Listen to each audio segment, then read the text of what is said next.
Kõik arvavad, et Microsoft võitis tehisintellekti sõja, kuid nad võivad olla selle üleöö kaotanud, sest Sam Altman tegi just Amazoniga $50 miljardi suuruse käigu, et Microsoftile nuga selga lüüa. Ja peaaegu keegi ei pannud seda tähele. Pealtnäha näeb see välja nagu järjekordne tohutu tehisintellekti tehing. Kuid selle sees peitub muutus, mis tõrjub Microsofti kõrvale ja eemaldab ainsa klausli, mis tegelikult kontrolli ohjes hoidis.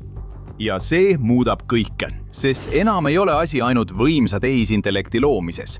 See on küsimus, kellele see kuulub, kes seda kontrollib ja kes on valmis miljardeid kulutama, et sinna jõuda. Selleks ajaks, kui enamik inimesi aru saab, mis just juhtus, võib jõudude tasakaal olla juba kadunud. Peatükk 1. $50 miljardi suurune reetmine. Avalikkuse jaoks näib OpenAI olevat üks kaasaegse ajastu suurimaid edulugusid. Silicon Valley idufirma, mis muutus peaaegu üleöö tuntud nimeks. See lõi tööriistu, mida kasutavad miljonid inimesed, viis tehisintellekti kaugemale, kui keegi oodata oskas, ja sidus selle kõik missiooniga inimkonna hüvanguks. See oli illusioon. Tegelikkuses on OpenAI üks paras segadus, mis kaotab raha. 2024 aastal oli selle prognoositav tulu umbes $3,7 miljardit. Kahjum $5 miljardit. See on nagu osta keskmise suurusega lennufirma ja panna see iga 12 kuu tagant põlema lihtsalt selleks, et serverid töötaksid. See ei ole jätkusuutlik ega edukas ärimudel. See ei ole terve ega stabiilse ettevõtte märk ning see polnud ühekordne juhus. See oli trend. 2025 aasta esimesel poolel selgus, et OpenAI kaotas erakordselt palju raha, teenides umbes $4,3 miljardit tulu, kuid kandes kuni $13 miljardi ulatuses kahjumit. Mõned hinnangud viitavad, et ettevõtte kogu kahjum võib aastatel 2024-2029 üksi ületada $140 miljardit, kuid see ei ole eriti üllatav. Tipptasemel tehisintellekti mudelite treenimine ei ole odav. Samuti ei ole odavad juhtivate teadlaste ja arvutiteadlaste palgad ega andmekeskuste ehitus- ja tegevuskulud. OpenAI kulutab raha pöörase kiirusega. Kogu nende ärimudel põhineb ideel veenda investoreid, et kunagi, mingil moel on kõik need kahjumid seda väärt. Microsoft uskus sellesse ideesse. See investeeris miljardeid OpenAI'sse ja kindlustas endale näiliselt eksklusiivse kontrolli planeedi kõige väärtuslikuma tehisintellekti idufirma üle. Microsofti tegevjuht Satya Nadella ütles isegi, et poleks vahet, kui OpenAI homme kaoks. Meil on andmed, intellektuaalomandi õigused ja võimekus. Nadella arvas, et sisuliselt kuulub OpenAI talle. Ta eksis. 2026 aasta veebruaris korraldas Sam Altman tohutu $50 miljardi suuruse infrastruktuuritehingu Amazoniga. Sellega lõpetas ta sisuliselt Microsofti ainuõigused pilveteenustele. See ei pidanud nii minema. Microsoft pidi olema ainus tõsine tegija selles mängus. Microsoft Azure pidi olema OpenAI tehnoloogia peamine platvorm. Amazon oli rivaal, ettevõte, kellega sa võistled, mitte koostööd teed. See polnud mingi uus tarnija leping ega lihtsalt mingi mitme partneri strateegia. See oli OpenAI poolt avalik reetmine tehnoloogia hiigase vastu, kes aitas sellel kasvada. Küsimus on, miks? Miks Altman riskis Microsofti vihaga? Miks seada ohtu tööstuse kõige võimsamaks peetud suhe? Sest Amazoniga sõlmitud leping ei seisnenud ainult serverite või ressursside hankimises. See oli relv, mis loodi üheks missiooniks – võita võimsam vaenlane, Ameerika Ühendriikide valitsus. Teine peatükk. FTC lõks. Aastaid tundus, et arvutusvõimsus saab olema suurim väljakutse, millega OpenAI kunagi silmitsi seisab. Aga Microsofti rahastus tutvustas OpenAI'le midagi muud – konkurentsiõigust. Vaatlejatele ja analüütikutele, sealhulgas valitsusasutustes nagu Föderaalne Kaubanduskomisjon, ei paistnud see lihtsalt ühe ettevõtte toetusena teisele. See nägi välja nagu ühinemine. Loomulikult ei nimetanud Microsoft ja OpenAI seda nii, kuid faktid olid selgelt näha. Microsoft oli investeerinud miljardeid ja kindlustanud endale ainuõigused oma Azure'i ökosüsteemis. OpenAI tehnoloogia integreeriti üha enam Microsofti enim kasutatavatesse süsteemidesse ja rakendustesse, alates Windowsist kuni Copiloti, Office'i, GitHubi ja teisteni. Samal ajal näis OpenAI üha vähem iseseisva organisatsioonina ja rohkem tütarettevõttena, lihtsalt oma eraldi kaubamärgiga. FTC pani seda tähele, nii ka teised tehnoloogiaettevõtted. Google kutsus valitsust isegi üles seda tehingut uurima ja laiali lüüa. Kriitikud ja regulaatorid väitsid, et Microsofti tohutu investeering ja eksklusiivne kontroll OpenAI tehnoloogia pilve infrastruktuuri üle andsid ettevõttele liiga suure mõjuvõimu. See polnud lihtsalt investeering tõusvasse ettevõttesse, vaid tuleviku ostmine. Seetõttu alustas FTC nende kahe ettevõtte uurimist. kui nad suudaksid tõestada, et ettevõtted olid sisuliselt sõlminud de facto ühinemise või et Microsoft oli omandanud ebaõiglase monopoli tehisintellekti tööstuses, võiksid nad sundida neid kahte lahku minema. Microsoft suudaks sellest üle elada. OpenAI ei pruugi seda suuta. See ei saanud endale sellist riski lubada ja pidi leidma mingisuguse viisi, kuidas oma olukorrast välja vingerdada ning siit tuli mängu Amazoni tehing. Liikudes üle Amazon Web Servicesi ehk AWS-i peale, andis OpenAI endale $1 miljardi suuruse juriidilise kaitse. Sest nüüd, kui FTC uurijad seavad kahtluse alla ettevõtte lojaalsuse või väidavad, et OpenAI on Microsoftiga liiga sõbralik, saavad OpenAI juristid lihtsalt öelda, kuidas me saaksime olla Microsofti tütarettevõte, kui me just sõlmisime $50 miljardi suuruse lepingu ühe nende suurima rivaaliga. See oli täiuslik juriidiline etendus just õigel ajal, sest monopolivastased kohtuasjad põhinevad sõltuvuselt. Regulaatorid suhtuvad väga ettevaatlikult igasse ettevõttesse, mis näib olevat täielikult või ainult teisest ettevõttest sõltuv oma ellujäämiseks. Kuid sõlmides lepingu teise tehnoloogiahiiglasega, tõestas OpenAI oma iseseisvust. Probleem lahendatud või vähemalt nii see paistis. Tegelikult oli selles loos palju rohkem, kui esmapilgul paistab. FTC-st pääsemine oli vaid mugav ja õigel ajal saabunud kõrvalsaadus sügavamast ja tumedamast vandenõust. Tegelik põhjus, miks OpenAI vajas Microsofti üle mõjuvõimu, peitus aastaid varem allkirjastatud kummalises juriidilises lepingus. Lepingus, mis sisaldas tiksuvat ajapommi. 3. peatükk. AGI mürgipill. Aastaid rääkis OpenAI maailmale, et nad töötavad AGI ehk tehisüldintellekti loomise nimel.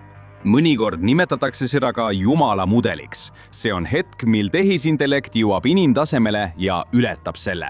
Ekspertide sõnul suudab AGI mõelda, arutleda ja kohaneda täpselt nagu päris inimene. See lahendab probleeme ja liigub ühelt ülesandelt teisele, selle asemel, et olla eelnevalt programmeeritud ainult ühe konkreetse funktsiooni või tegevusvaldkonna jaoks. Tegelikult oligi see OpenAI õigustus kõigele. Kogu rahastus, kogu kära, kõik ressursid. Väideti, et see kõik on AGI eksperimendi teenistuses.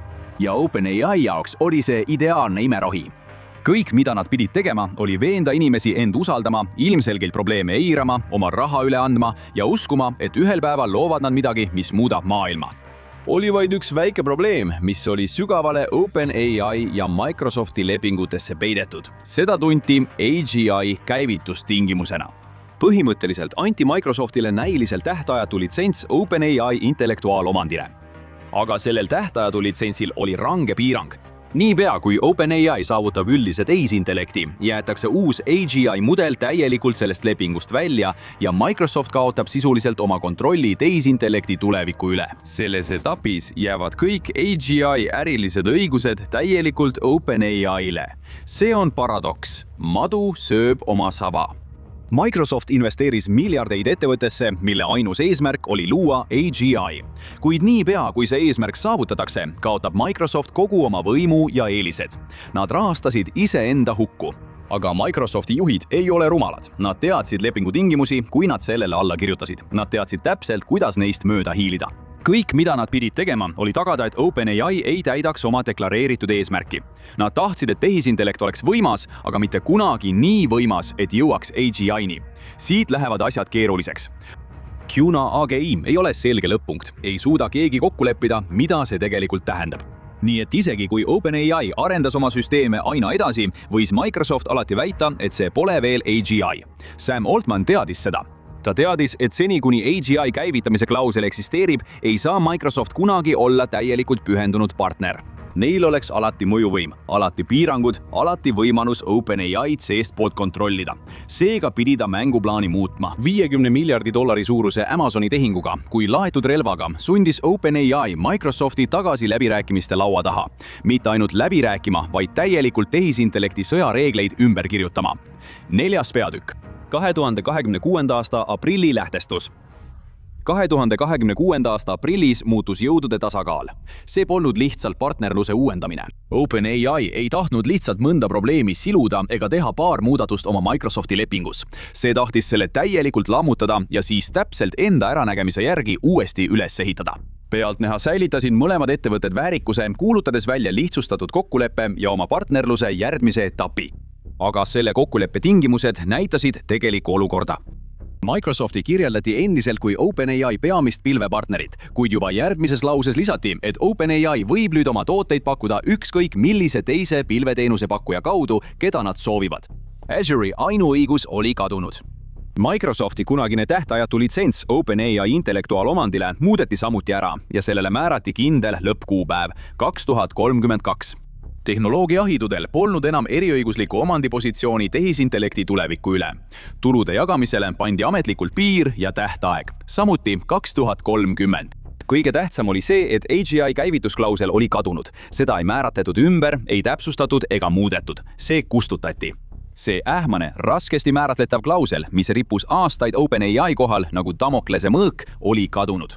Selle asemel tuli midagi palju lihtsamat ja palju paremini kontrollitavat. Kalender kuupäevade, tähtaegade ja piirangutega. Teisisõnu, tavaline korporatiivne leping. Microsofti osalus vormistati samuti umbes 27% ettevõttest. See on endiselt märkimisväärne osa, piisav selleks, et Microsoftil oleks teatav mõju ettevõtte tegevusele, kuid kaugeltki mitte piisav täielikuks kontrolliks. See näis olevat suur võit OpenAI jaoks. Ettevõte oli saavutanud iseseisvuse, vabastades oma rahastuse sõltuvusest müütilisest AGI verstapostist. See polnud enam uurimislabor, mis püüdis lepingus olevat klauslit käivitada, et oma vabadus võita, vaid ettevõte, millel oli selge tee ees. Kuid oli üks konks ja suur konks. Selle erakordse ettevõtte sisese võimupöörde elluviimiseks pidi Altman jäädavalt hävitama aluse, millele OpenAI oli rajatud. Selle mittetulunduslik struktuur. 5. peatükk, mittetulundusühingu lõpp. OpenAI mittetulunduslik olemus oli ainus asi, mis eristas seda kõigist teistest Silicon Valley ettevõtetest. See polnud lihtsalt järjekordne inimkonna hüvanguks loodud jõud. Mittetulunduslik labor, mis tegutses hoolikalt ja läbimõeldult millegi nimel, mis pidi tooma suurt kasu kõigile. See polnud Google. Ei olnud. See polnud Meta ega pidanud muretsema aktsionäride rahulolu pärast, sest aktsionäre polnud. Kuid see idealistlik hoiak ei saanud kesta. Aeglaselt, kuid kindlalt hakkasid maskimõrad ilmnema. 2025. aasta lõpus rebiti fassaad täielikult maha. OpenAI muutus mittetulundusühingust avalikes huvides tegutsevaks äriühinguks. Esmapilgul kõlab see endiselt õiglase eesmärgina, kompromissina algse missiooni ja vajaduse vahel raha teenida. Avalikes huvides tegutsevad äriühingud peaksid leidma tasakaalu kasumi teenimise ja ühiskonnale, kogukonnale või keskkonnale positiivse mõju loomisele pühendumise vahel. Tegelikkuses teenivad avalikes huvides tegutsevad äriühingud siiski oma investoreid peaaegu sama palju kui iga teine kasumit taotlev ettevõte. Nii nagu Altman lõhkus ja seejärel taas üles ehitas oma kokkuleppe Microsoftiga, hävitas ta ka selle, mis OpenAI kunagi oli, ning kujundas selle täielikult ümber millekski täiesti teistsuguseks. Alused pandi juba 2023 aastal. Organisatsiooni algne mittetulunduslik juhatus, seesama, mis Altmani korraks vallandas, eemaldati ja asendati Silicon Valley siseringi liikmete ning endiste rahandusministeeriumi ametnikega. Need ohutusmeetmed, mis olid kunagi organisatsiooni üldise missiooni jaoks nii olulised, lammutati. Süsteemid, mis olid hoidnud OpenAI arengut kooskõlas selle keskendumisega inimkonna abistamisele, olid kadunud. Nende asemel olid tooteturvalisuse meeskonnad, keda huvitas rohkem see, et nende tehisintellekt ei ütleks midagi, mis võiks solvata mõnda suurt B2B klienti, kui see, et see tegelikult inimesi kahjustaks. OpenAI masinas vahetati hammasrattad ükshaaval välja, kuni midagi muutus põhimõtteliselt. See, mis algas teaduspõhise süsteemina, hakkas järjest enam meenutama midagi hoopis muud. Kasumimasinat, mis valmistus suureks börsile minekuks ja oli üha enam isoleeritud igasugusest sisulisest eetilisest järelevalvest. Suletud uste taga mõistsid Altman ja OpenAI teadusjuhid hirmutavat tehnilist tõde. Nad ei liikunud üldtehisintellekti AGI suunas nii, nagu nad algselt olid oodanud. Nad liikusid otse tupikusse. 6. peatükk. Skaalumise sein. Aastaid on tehisintellekti tööstus tuginenud vankumatule usule niinimetatud skaleerimisseadustesse. Kui lisad rohkem andmeid ja arvutusvõimsust, muutuvad sinu tehisintellekti mudelid eksponentsiaalselt targemaks. Kõik on vaid ressursside küsimus. Anna rohkem ressursse ja saad parema toote. Kõik, mida sellised ettevõtted nagu OpenAI pidid tegema, oli jätkata suuremate ja paremate andmekeskuste ehitamist. Nad pidid investeerima võimsamatesse kiipidesse ja protsessoritesse. Siis said nad lihtsalt kõrvat vaadata, kuidas nende tehisintellekt järgib sirgjoonelist teed jumaliku intelligentsuse poole. Kõlab üsna lihtsana ja skaleerimisseadused töötasid mõnda aega. Iga uus tehisintellekti tehnoloogia põlvkond tundus olevat suur hüpe edasi.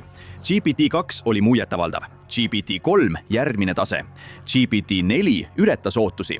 nii et loomulikult oodati, et GPT-5 koodnimega Orion muudab mängu täielikult. Võib-olla on see isegi viimane samm AGI poole. Või siis mitte. Sisemised aruanded viitavad sellele, et skaleerimisseadused on pidurdumas. Selle asemel, et pakkuda mingit kvantset intelligentsihüpet, on GPT-5 jõudnud kahaneva tootluse piirini. See muutub endiselt väiksemaks, kuid aeglasemalt kui kunagi varem. Äkitselt on see jumala mudel, mis tundus olevat kohe-kohe käeulatuses, nüüd vaid täpp silmapiiril. See pole lihtsalt takistus, see on katastroof. Skaleerimissein muudab kõike. See pole enam olukord, kus ettevõtted saavad lihtsalt raha sisse valada ja vaadata, kuidas nende tehisintellekt üleöö 2 korda targemaks muutub. Nüüd kulutavad nad miljardeid vaid väikeste edusammude nimel.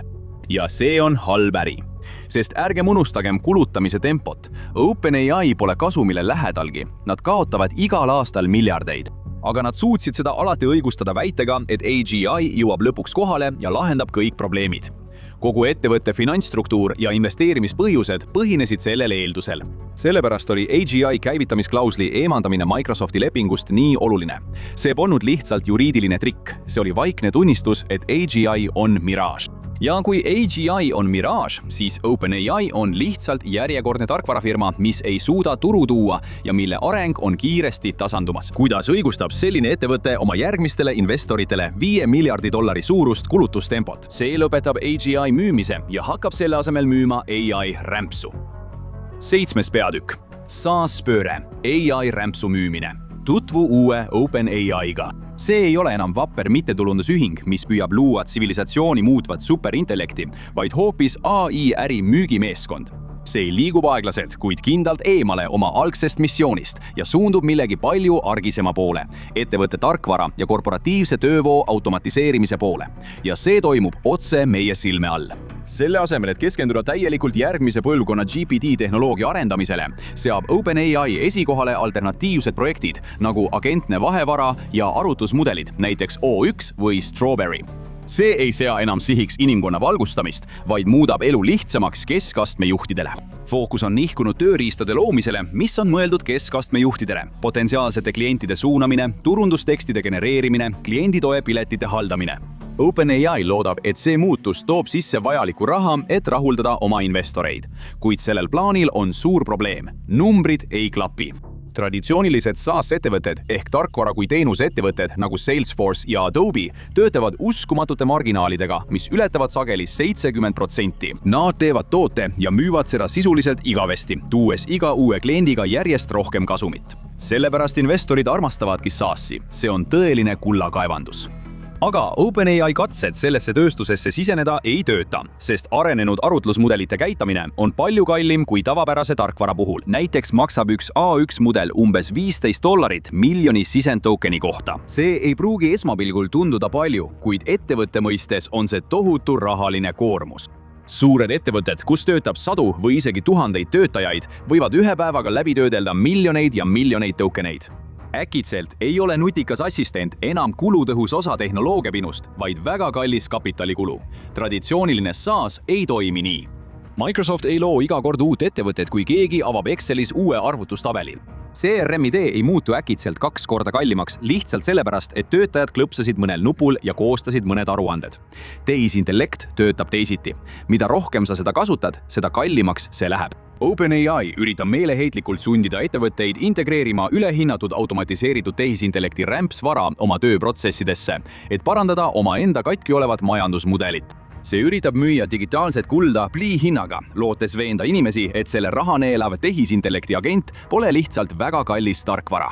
Aga selleks, et kasumimarginaalid toimiksid, peab see oma tegevuskulusid oluliselt vähendama. See vajab odavamat arvutusvõimsust, mis toob meid tagasi $50 miljardi suuruse Amazoni Trooja hobuse juurde. 8. peatükk. Amazoni Trooja hobune. Tehing Amazoniga ei olnud seotud FTC uurimistest pääsemise ega Microsofti ahelatest vabanemisega. See puudutas riistvara. Osa sellest $50 miljardi suurusest kohustusest, mille Amazon OpenAI andis, hõlmab mitmeaastast kokkulepet, et tehisintellekti ettevõte kasutab AWS-i Trainium kiipe. Enne seda oli OpenAI Nvidia pantvang. Ta oli sunnitud kasutama Nvidia H100 graafikaprotsessoreid. See on riistvara, mida kõik tehisintellekti tööstuses tahavad ja vajavad. Kiibid, mis moodustavad tehisintellekti andmekeskuste südamiku. Need graafikaprotsessorid on osutunud väga tõhusaks tehisintellekti treenimisel ja arendamisel. Need on ka kallid. igaüks neist võib maksta kümneid tuhandeid dollareid ja see on enne, kui arvestada ülejäänud serveri ehitamise ja kogu süsteemi käitamise lisakulusid. Suured treeningklastrid maksavad miljardeid dollareid. OpenAI on aastaid maksnud H100 maksu iga töödeldud päringu eest. Loendamatud rahasummad on suunatud Nvidia ja Microsofti kontodele. Amazoni tehing annab OpenAI'le väljapääsu. Trainiumi kiibid ei pruugi olla paremad kui Nvidia H100-d, kuid neil on potentsiaali olla palju odavamad. Esialgsete hinnangute kohaselt kuni 50% odavamad. Väidetavalt tarbivad need ka 40% vähem energiat. Amazoni enda erikiipidele üle minnes loodab OpenAI vähendada märkimisväärselt oma tokenite maksumust. Odavamad tokenid peaksid muutma OpenAI tehisintellekti pläusti selle suurklientidele paremini seeditavaks. See võib anda ettevõttele isegi väikese võimaluse kasumisse jõuda enne, kui 2030 aasta tulupiirang jõustub. Inimkonna päästmise ja tehnoloogilise utoopia loomise nimel valis OpenAI hoopis teistsuguse tee. Nad ehitasid tarkvara Amazoni patenteeritud kiipidele, käitasid seda Amazoni andmekeskustes ning müüsid tehisintellekti agente Fortune 500 ettevõtetele. See ei ole see, mida ettevõtte asutajad kõik need aastad tagasi ette kujutasid. See ei ole avatud lähtekoodi ideaalide majakas. See on lihtsalt üks hammasratas ADS-i masinas. Kuhu me siit edasi läheme? 9 peatükk. Suur tehisintellekti ümberkorraldus. Riistvarasõda on läbi. Kahjuks ei võitnud inimkond. Selle asemel on võitjateks korporatiivsed hiiglased, kes kontrollivad kiibi tootmist. Need ettevõtted, kellel on raha ja võim teha mida iganes nad tahavad ja pääseda sellest alati puhtalt. OpenAI müüs maailmale unistuse. Jumaliku tehisintellekti unistuse, mis ravib vähi, lahendab kliimakriisi ja toob kaasa uue maailma, kus kõik oleksid õnnelikumad, vabamad ja rahulolevamad. See utoopiline unistus on surnud. Selle on asendanud düstoopiline korporatiivne tegelikkus. Microsoft, Amazon ja OpenAI ei raja aluseid inimkonna edasise õitsengu ja loovuse ajastule. Nad ehitavad endale suletud ja naeruväärselt kallist B2B monopoli. See avatud abielu, mis praegu nende tehnoloogiahiidude vahel eksisteerib, garanteerib peaaegu, et interneti tuleviku ujutavad üle korporatiivne tehisintellekti rämps, automaatsed e-kirjad, sünteetilised aruanded ja tehisagentidel põhinevad töövood, mis tegelikult ei too päris inimestele reaalseid eeliseid. Nad lihtsalt muudavad kapitalistliku masinavärgi tõhusamaks, samal ajal kui inimliku mõtte ja loovuse väärtus kahaneb. Sam Altman ei põgenenud Microsoftis selleks, et luua parem maailm. Ta murdis end vabaks selleks, et kui $1 triljoni väärtuses IPO saabub, saaksid tema ja tema aktsionärid võimalikult palju raha teenida. See on tänapäeva tehisintellekti karm reaalsus. Me ei saa üldist tehisintellekti. Me ei näe mingit digitaalset jumalat, kes lahendab maailma probleemid ja teeb meid kõiki õnnelikumaks ja tervemaks. Selle asemel saame vältimatu automatiseeritud korporatiivse bürokraatia. Ja kui sa selle loogika lõpuni läbi mõtled, muutub üks küsimus vältimatuks. Mis juhtub siis, kui see rahaline loogika enam ei toimi? Saad teada filmis $115 miljardi põletusmäär AI mull just lõhkes. Või vaata hoopis seda.